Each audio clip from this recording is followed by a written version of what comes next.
Hallelujah! Total elimination of all plans of the devil. As God's Grace Ministry Incorporated host our all-night prayers with Jesus Holiness and DKG Daniel Miri Jesu, the demon destroyer, aka Usurak Peje, meaning the world leader, Jesus Doctor, the apple of God's God's Grace Ministry Incorporated worldwide, the bishop of the whole world. Team, the God of intervention. Text, Daniel chapter 3 verse 24 to 25. Date, Friday 20th September 2019. Venue, God's Grace Ministry Incorporated International Headquarters, 50th Aruba Street, Tokomagba Layout, Warri, Delta State, Nigeria. Time, 12 midnight till dawn. Come and experience God's victory area of your life. Amen. God's Grace Ministry Incorporated worldwide, preparing people for heaven. Heaven, heaven, heaven.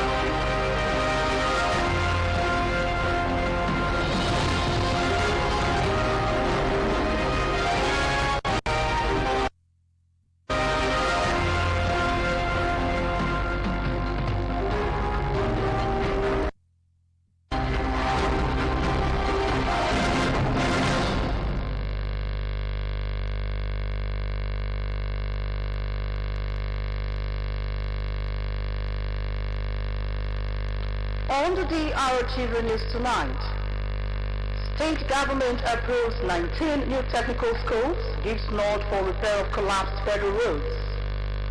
Motorists groan over state of Ubogo, Utodu Road and Udu Bridge. Education Commissioner orders stop to legal at Sabaka. What you should know, correspondent finds out. And from the foreign desk, Indonesia smarts of forest fire as dozens are arrested.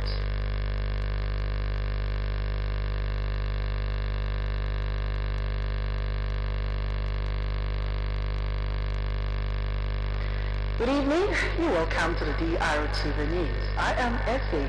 Pius Ogogoye.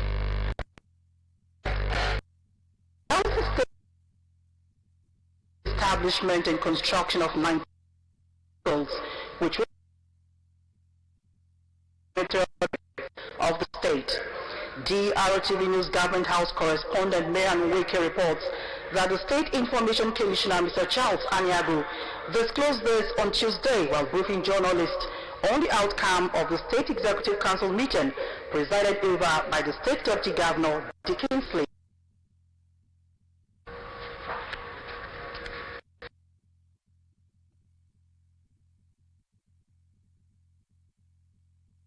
By Mr. Barigbe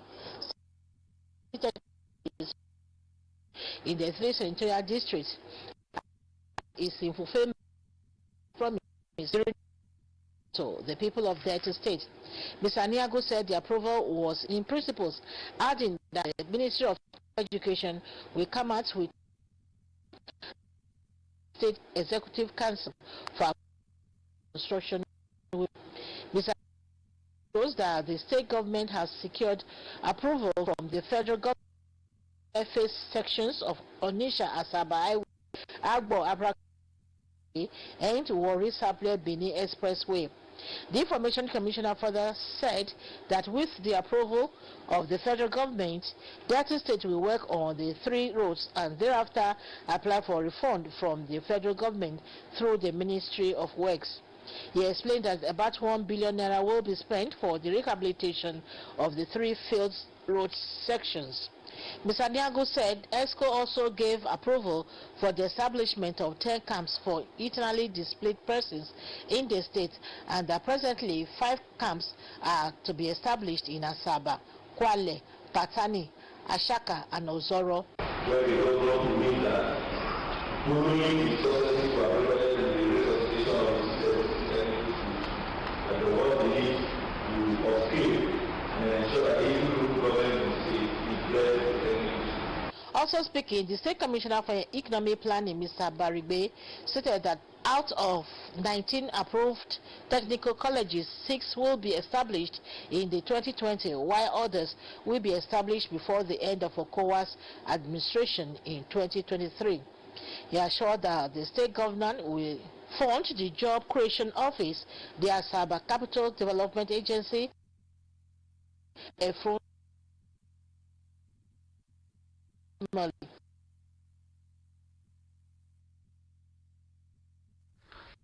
state governments utilize for job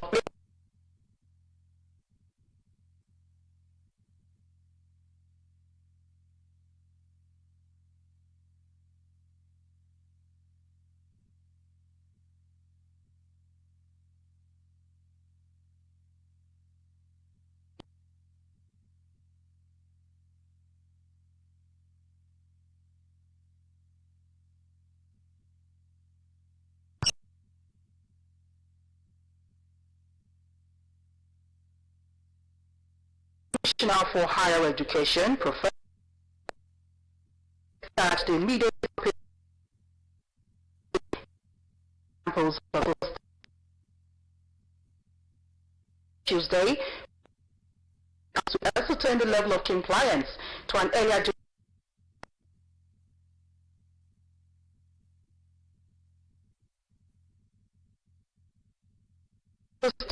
statement, and therefore directed the university degraded areas without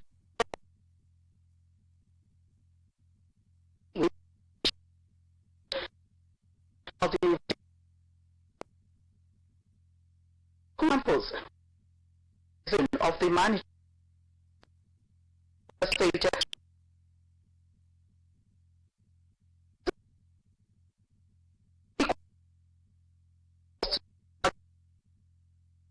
erosion.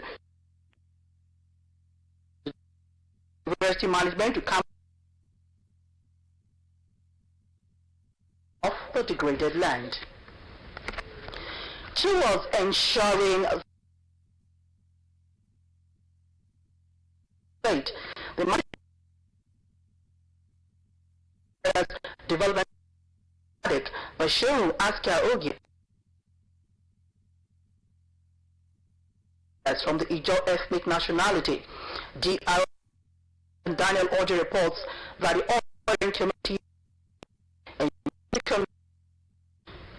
to situate projects and create an avenue to empower the youths.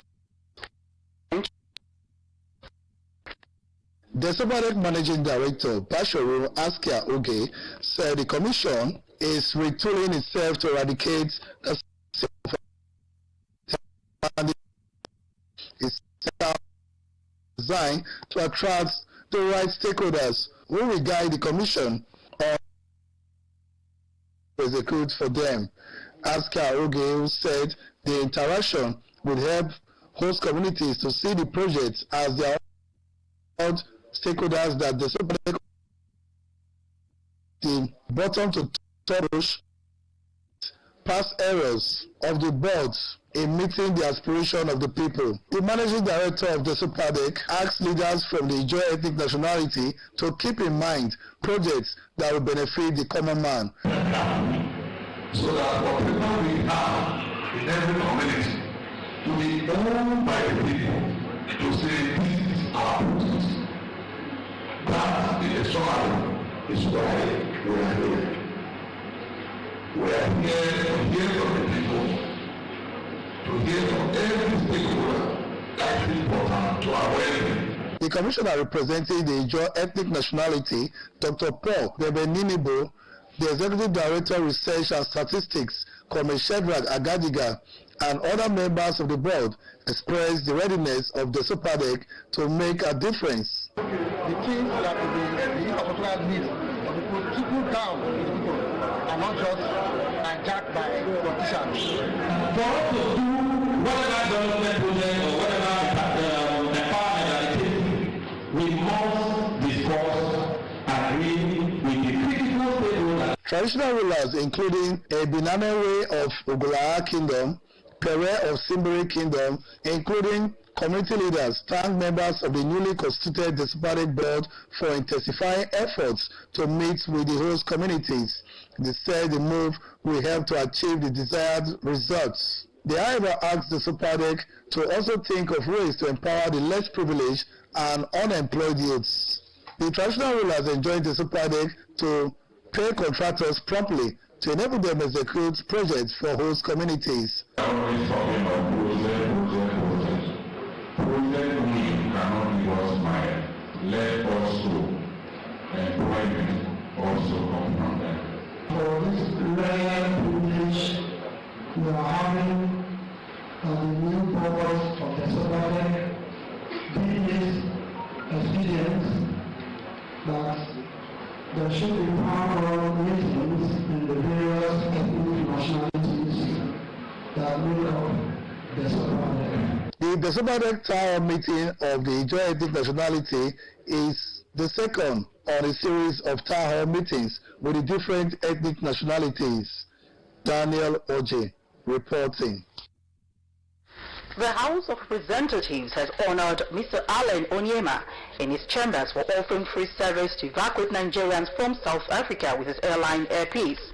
Mr. Allen Onyema, who is the Chief Executive Officer of Air Peace, was ushered into the Green Chambers and given a deserved honor for his selfless service. Reports from Abuja indicate that the Speaker of the House of Representatives, Femi Gbajabiamila, shortly after the opening prayers, asked that plenary be stood down temporarily to receive Mr. Allen Onyema. The Speaker described the occasion as an epic moment in the chambers. Minister of State for Petroleum Resources, Mr. Timothy Silva, says Nigeria is set to cut down on its crude oil production in September and October in order to comply with the targets set by the Organization of Petroleum Exporting Countries, OPEC.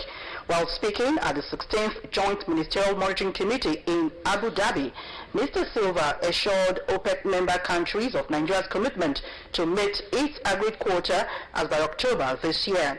The minister had agreed to comply with production cuts of 50% this month and 100% from October this year. The Central Bank of Nigeria has introduced new charges for withdrawals and deposits over 500,000 naira in commercial banks. In a circular Wednesday, the Apex Bank said for individual deposits, over 500,000 naira will attract 2% processing fees, while withdrawals above 500,000 naira will attract 3% processing fees. For corporate accounts, the central bank said deposits of 3 million and above will attract 3%, while withdrawals will attract 5%. Nigeria's Apex Bank also announced plans to ensure the cashless policy implementation by March 2020. Motorists plying the Ubogo-Otodu road have appealed to the Delta State government and other relevant authorities to help fix the bad portions of the road to reduce the challenges experienced daily while using the road. Correspondent Oganerona Oyibo has the details. This is the ever-busy express junction to Otodu Road. The road, which is the main connecting route to most communities in Udu by extension and by extension Ogolisap local government area, is currently in a horrible state and requires urgent government attention. The road, which was reconstructed by the Delta State government under the administration of former Governor Emmanuel Udwan, could not stand the test of time due to the high rate of heavy-duty trucks passing through it, occasioned by the construction of the railway flyover bridge. Since the project was revived, going through that route has been an Herculean task, particularly for traders in the popular Ubogo and Express Junction markets, including staff of Udu and Ogolisat Secretariat. The motorists, including keke and motorcycle riders, told our correspondent that it is very frustrating going through the Express Junction and Otodu Road, making them visit the mechanic workshop almost every week due to the bad state of the road. While acknowledging that some bad roads in Udu had received the attention of the state government under the administration of Governor Ifeanyi Okowa, the motorists, motorcycle and tricycle riders appeal to the state governor to extend his good work to the back portion of the Udu Road. Now the small suffer with the suffer for this place. I don't know government do this place. I don't know if beggar when they do this contract. If they not pay their money, they not want to make them forget the project. Make government do this place for us because many motor dey spoil for this place. That's how we dey. The one make government come use road for us, we dey die. The company no dey work anything, we no dey see the company. They don run. See road wey dey pass. All our mother dey die. They no fit dey do anything for the market. Our keke don scatter finish. So na so far we dey for this country. For this road, so every day na machine dey spoil, every day keke dey spoil, every day motor dey spoil for the road. The road make dem come do am. I beg we dey beg them. They also appeal to the Udo Council Chairman, Chief G.T. Brown, the Delta State Direct Labour Agency, and the firm executing the flyover project to carry out a palliative measure on the affected portion of the road to ease vehicular movement. The road master abeg. Road master abeg the road. Abeg we dey beg you abeg. Please, government come to our aid. The road is very bad, and this road is a kind of major road. Nearby villages, in the morning when you come here, you see students falling inside the gutter. I beg with them. Come to our aid. So there, we won't make government repair am. Because the road they give us, they give wasting. They come out belle. Like what happened yesterday, the one woman bought for the road. So I beg, we won't make government do the road. What as well, we don't get many times. We are tired. The road not tire us. We go die first. We keep not tired. Not tired. We not get road again. We suffer. People not get road again. Inspector don't jam now. No road. Make them help us. People say let them go fall. They stated that the current state of the road has brought untold hardship on them. Ogenerona Oyibo reporting. The Udu Bridge is now in a state of disrepair, making it difficult for the commuters plying the route to have a smooth ride. Correspondent Nelson Miller reports that road users are appealing to the state governor Dr. Ifeanyi Okowa and other relevant stakeholders to quickly intervene and repair the collapsing Udu Bridge to prevent a major disaster. The report. The Udu Bridge was constructed more than 35 years ago by the administration of late Samuel Gbemudia of the defunct Bede State. Over the years, the Udu Bridge, which is the main gateway from Warri and Efru metropolises through Enere Junction to various Udu communities and others in Ughelli South and West Southwest Council areas, has been under pressure due to the high number of commuters using it. Before now, some individuals have made appreciable efforts to fix failing parts of the bridge, especially the rails. However, today it is in great disrepair and needs urgent maintenance as long parts of the rails fell off recently and big potholes had developed on the bridge. Our correspondent gathered that artisans and traders were under the bridge on the day the rail fell. Barely escaped unhurt, but some of their property were destroyed. Speaking to Drtv News, some commuters and residents of Udu local government area expressed fear that the Udu bridge might collapse if no repairs was carried out on it. They appealed to the state governor, Dr. Ifeanyi Okowa, to quickly intervene, repair and reinforce the bridge. The bridge is in a deplorable condition, and we want government to come to our aid so that the road will not pass the way it is now. We beg the state government, make them come help us for this bridge. Now only this entrance now we get to enter Udu and to come out, and the population when it is this side, the many parts ones where they worry, either they expand the bridge or they do maintenance of the bridge.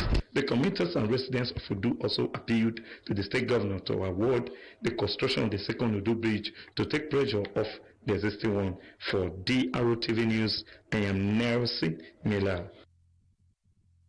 The chairman of Udu local government, Chief G.T. Brown, has imposed a dusk to dawn curfew from 9 p.m. to 6 a.m. in Udu metropolis, beginning from Wednesday, September 18, 2019. A statement signed by the Udu Council Secretary, Mrs. Elo Awinoran, says the curfew covers Onyan Town, Ekete Inland, Ekete Waterside, Owase Town, Oruwo Junction, Express Junction, and Mofo Junction. It states that the curfew affects all commercial vehicles, including tricycles, popularly called keke, and motorcycles, popularly called okada, stressing that any commercial vehicle, tricycle, or motorcycle found operating during the curfew will be impounded and its owner made to face the full weight of the law. The statement emphasizes that strict compliance is expected and security agencies have been put on alert to enforce the curfew. It also states that the curfew is aimed at checking the rising wave of insecurity in Udu and was imposed at the end of a peace and security meeting between the council's authorities and security chiefs in the council area. The statement warns counties to stop their nefarious activities so as to foster peace and stability in the socio-economic life in the areas. The Delta State Civil Service Commission will on Wednesday, September 18 to Saturday, September 21, 2019, conduct the 2019 compulsory refresher course and promotion examination for officers in the State Civil Service. A statement by the Director of Information, Mr. Paul Osaho, says the refresher course and promotion examination is for officers who are due for promotion either in January or July from salary grade levels 05 to 10. It adds that the refresher course for Batch A is for officers on salary grade levels 09 and 10 on Wednesday, September 18, 2019 by 9 a.m. to 3 p.m. at Osa Dennis Mixed Secondary School, Asaba. Batch B for officers on salary grade levels 05, 07 and 08, holds on Thursday, September 19 by 9 a.m. to 3 p.m. at Osa Dennis Mixed Secondary School, Asaba, while batch officers on grade levels 05 and 06 will take their turn on Friday, September 20 by 9 a.m. to 3 p.m. at same venue. It further adds that the promotion examination for Batch A for officers on grade levels 09 and 10 will hold on Saturday, September 21 by 9 a.m. to 11 a.m. at West End Mixed Secondary School, Asaba, while Batch B officers on grade levels 07 and 08, 05 and 06 will have theirs at Osa Dennis Mixed Secondary School, Asaba, on Saturday, September 21, 2019 by 9 a.m. through 11 a.m. The statement advises officers to come to the venue with their letters of first appointment, last promotion, and staff identity cards, noting that only officers who met the aforementioned requirements and whose names as well as particulars have been duly forwarded to the Commission by their NDAs will be accredited and allowed to participate in the exercise. Protesters from Buloma community in Warri South Council area Wednesday afternoon staged a rally to demand immediate restoration of electricity to their homes and shops. The protesters, who complained that they were asked to pay $500,000 naira to repair their faulty transformer, said officials of the commission were insensitive to their plight. Staff correspondent Linus Chima completes the report.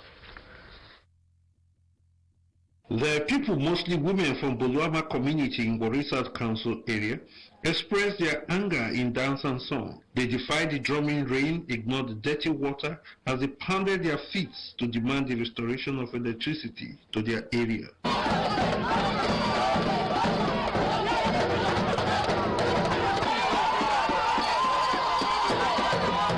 Their anger is that officials of Benin Electricity Distribution Company (BEDC) have disconnected them and asked them to raise over $500,000 naira to fix their faulty transformer. According to them, they have promptly been paying their electricity bills and so were shocked at the development. BEDC, they said, kept shifting the goalposts on how the community got to this sorry state. One of the protesters said BEDC claimed the area owed 4 million naira in energy bills in the past. I'll talk with some of them so that they explain to us exactly why they are here. So, madam, what is the problem? NEPA, you know they paid before. Suddenly, now NEPA people call the tax us to pay for most things. Most things on the 27th, we don't pay NEPA. On the 27th, we are contributing almost 400,000 for NEPA people every month. Now, they refuse to give us light again. All is that let NEPA give us light because we will be paying for the transformer spoil. So we can't afford that 500,000. So we are not in NEPA. NEPA should give us our light back. He has deceived us. Why did you deceive us? You didn't even inform the community that You want to diffuse it, just diffuse us. We have not paid for our bid. We are only bid 10 years ago. What about 4 million naira? As things are, spanners have been thrown on the livelihood of the people of the area, as well as the comfort of powering their equipment. According to the people, nothing but the reconnection to the national grid will make them happy. So what we need now is that they should come and rectify the faults on their own. They said you should bring money before they will rectify the faults. 500,000. They said we should bring 500,000 before they will rectify the fault. Try to gain entrance into the premises of BEDC to see the business manager, but I'm told that he's not around. Apparently there's nobody to talk with to know exactly the stance of BEDC in this matter. We only hope that this matter is resolved amicably so that the people will have light and BEDC will have their money. Linus Chima reporting. You're still watching the Drtv News. We'll take a break here. More reports ahead. Stay tuned.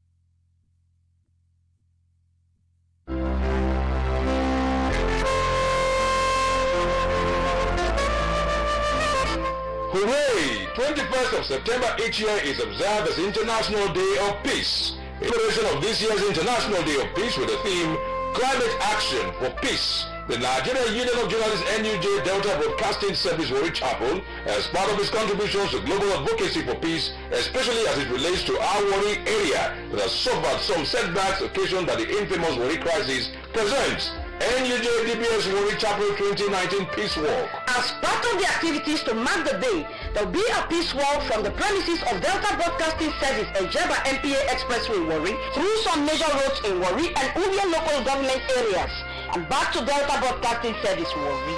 There will be other side attractions after the walk. The event will be chaired by Dr. Chief Ominimini Obiwewi, National Chairman, Oil Producing Areas Association of Nigeria, OPAN. Special guest of honor, Honorable Augustine Uroye, JP, member representing Warri South Constituency 1, Delta State House of Assembly. Guest of honor, Dr. Michael Chidi, Chairman, Warri South Local Government, and Honorable Ato Akpowo, Commissioner for Urban Renewal, Delta State. Chief Host, Mr. Charles Anyabu, Commissioner for Information, Delta State. Host, Pastor Malcolm Mucheri, Acting General Manager, Delta Broadcasting Service, DBS Warri. Spiritual Father of the Day, also Dr. Sylvanus Okorote, Chairman, Christian Association of Nigeria, CAN, Delta State. Guest Speaker, Pastor Innocent Akpotija Ajenuguri, Chairman, Ekpan Development Committee, EDC. Date, Saturday 21st September 2019. Take-off point, DBS Warri and Jeba premises. Time, 6:30 a.m. prompt. Come, let's work and entrench peace in our society and the world at large. Let's work to promote physical fitness for a healthy living. For further inquiries, please call 0803 711 2265 or 0814 7484 022. It's 2019 International Day of Peace. Work to stay alive and healthy. Work for a peaceful society. Join us. Signed, Comrade Felix Eku, Chairman, NUJ DBS Warri 2019 Peace Walk Planning Committee.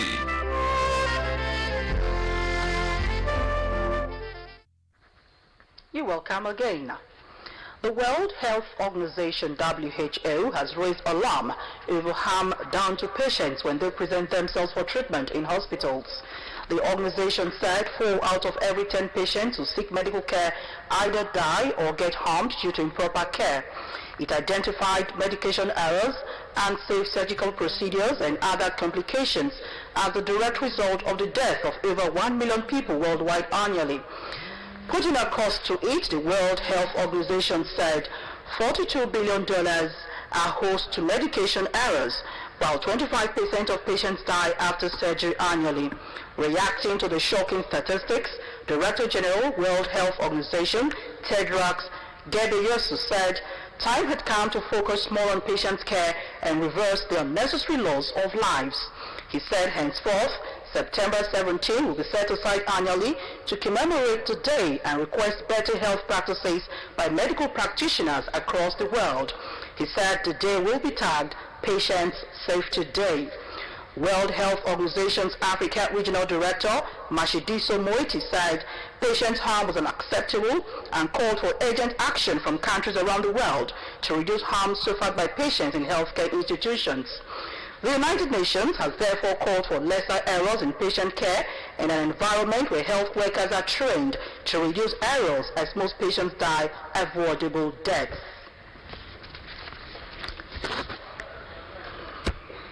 A medical doctor and consultant nephrologist at the Central Hospital, Warri, has said typhoid ailment is often misunderstood by the public and its mistreatment might lead to antibiotic resistance. Dr. Ralph Onyemekeai, while speaking with correspondent Linus Chima, called for a cleaner environment and better hygienic practices to curb typhoid fever, a bacterial infection which is transmitted through contact with contaminated food, fruits, and water. The report. Doctors believe that typhoid is a very, very serious ailment, and hundreds of people, in fact thousands across Nigeria, I believe, go to the hospital every day to get treatment for typhoid. I'm with Dr. Ralph Onyemekeai here, and we'll be looking at this ailment, this sickness that brings people to the hospital often. Dr. Ralph, thank you very much, Linus. How serious an ailment is it? Well, just as you have said, it brings people to the hospital. Most of them come assuming they have typhoid. But medically speaking, typhoid fever is a very serious illness. It's a systemic illness, and when people have typhoid, they are actually very sick. And most of them must require hospital admission. Okay, but what do we make of the results that they come with? Because oftentimes people just say, I have malaria and typhoid. Is that a correct way of seeing this ailment, this disease? Yeah, because most of them, before they present to us, they go to the lab to do tests, because most of them are doctors, as far as I'm concerned, in quote. And they bring that result showing that wider test, because that is commonly done. But I can assure you that wider test is one of the least reliable investigations or tests to diagnose typhoid fever. So majority of them come, and I feel that it is over publicized. And the laboratories, they give them figure 180, 160, and the right there is significant. And that is not interpretation. Even whether it's significant, that does not mean that you have typhoid. There are ways we use typhoid fever to diagnose typhoid, but it is not the way people see it. So most of them come, actually they don't have typhoid. But I can assure that 90% of people who bring that typhoid test claiming that they have typhoid don't have it. Salmonella typhi, that is the organism. The bacteria that causes typhoid. But how do people contract this? Actually, it's a disease of poor hygiene. It is from the feces of somebody who may have acquired typhoid before now and becomes a carrier and passes it in the stool. And anybody who eats anything or drinks anything that is contaminated with that food, that feces containing that Salmonella typhi, will acquire typhoid fever. That means we are all in danger, because open defecation appears to be one of the major challenges of our environment here. That is true, open defecation. So even if the food does not touch the feces itself, but the water that flows from that feces goes to another destination, can contaminate. So that means that all of us are at risk, but some people are not at risk. People who don't observe personal hygiene, like hand washing or cooking properly the food you eat. Even it can be acquired through milk, through water, through other food stuff that we eat without having to boil them. So anything that falls on the ground that needed to be washed before you eat it, and you don't do that, then that person is more at risk. So we have been speaking with Dr. Ralph Onyemekeai, and he has told us so much about typhoid and its prevalence, its causes. One thing we should take home from this is keep the environment clean and wash your hands regularly. Also, wash your food. Linus Chima reporting. Youths in Sapele and its environs have staged a peaceful protest in support of the efforts of the Economic and Financial Crimes Commission, EFCC, to rid Delta State and the entire country of cyber crimes, as well as other related economic and financial crimes. The youths under the aegis of Save Sapele Group in their hundreds carried banners and placards bearing various messages such as Sapele says no to crime, Yahoo Yahoo, kidnapping and internet fraud. The protesters also put on t-shirts with inscriptions condemning internet fraud, popularly known as Yahoo Yahoo. The youth's message and rally was to condemn the activities of some misguided elements who engage in despicable activities. The protest was in support of the commission, coming few days after some youths in the area staged a protest against operatives of the EFCC for arresting some suspected internet fraudsters at their hideouts in Sapele. The monthly meeting of the Police Community Relations Committee, PCRC Warri A Division, holds on Thursday, 19th September 2019 at Division Headquarters Warri by 11 a.m. A statement by the A Divisional Police Officer, SP Adebisi Olusegun, the Chairman, PCRC A Division, Malam Ikiore Omoba, and the Public Relations Officer, Mr. George Ebieshua, advised all members and executives of Warri Vigilante Group to attend the meeting. And also the monthly meeting of the Police Community Relations with RC Onya Alaja holds same day, Thursday, 19th September 2019. A statement by the Chairman, PCRC Onya Alaja Division, Mr. Jackson Ogenede, the Divisional Police Officer, Onya Alaja Division, CSP Akitunde Oyenero, and the Patron, PCRC Chief E.O. Martins, says the meeting will take place at Onya Alaja Division by 12 noon. The statement adds that all members of PCRC, as well as representatives of corporate organizations within Udu local government area, should endeavor to attend as important issues will be discussed. Dozens of people have been arrested over suspected involvement in massive forest fires in Indonesia, where thousands of hectares of ecologically rich land have been burned, engulfing the region in a thick, toxic haze.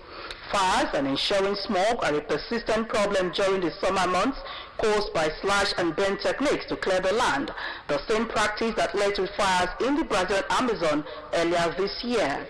As of this year, the Indonesia's National Board for Disaster Management says more than 328,000 hectares of land have been burned, hundreds of residents evacuated, and more than 9,000 personnel have been deployed to battle the flames. Reports also say more than 600 schools have closed in Malaysia because of the air pollution, affecting hundreds of thousands of students. Schools in parts of Indonesia, smog-hit Sumatra and Borneo Islands have also been shut, with air quality considered hazardous to health in general areas. The country's national police spokesman, Dedi Prasetyo, said on Monday that 185 people had been arrested across 6 provinces hit by fires, and 4 corporations were under investigation, adding that 99% of the forest and land fires occurred due to human factors.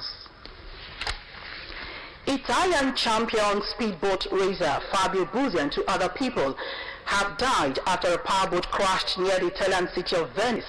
The boat hit an artificial reef near the end of an attempt to break the offshore speed record from Monte Carlo.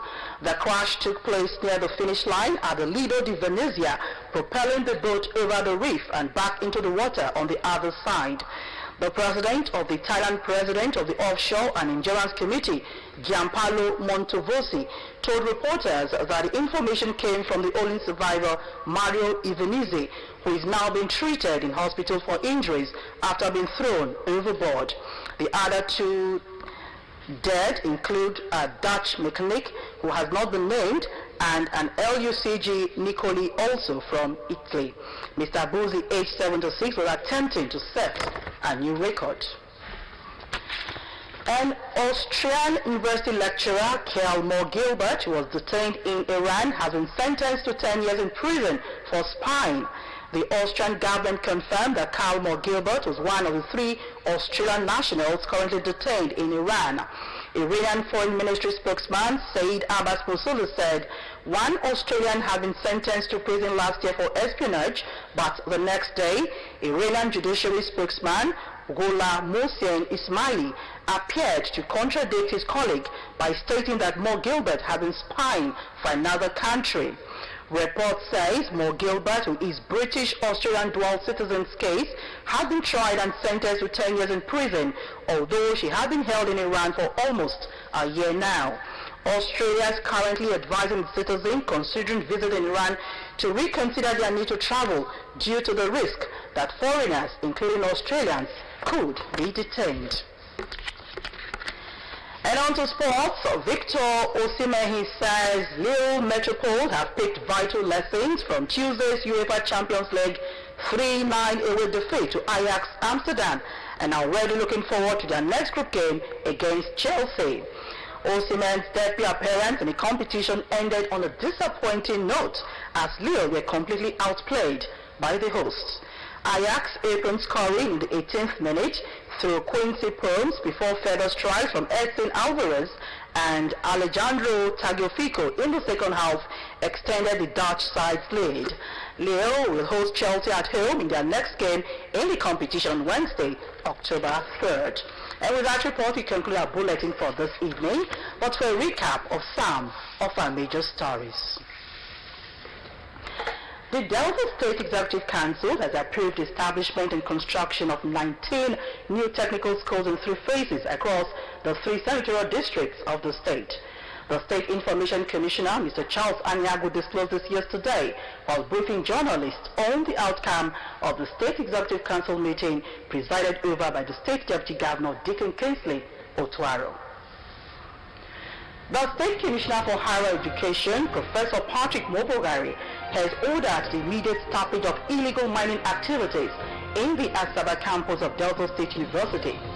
Professor Mobogari gave the order on Tuesday when he visited the campus to ascertain the level of compliance to an earlier directive on Monday when he came across a mining site at the institution. That's the size of our bulletin. Thanks for being a part of it. From the entire news crew, it's good night.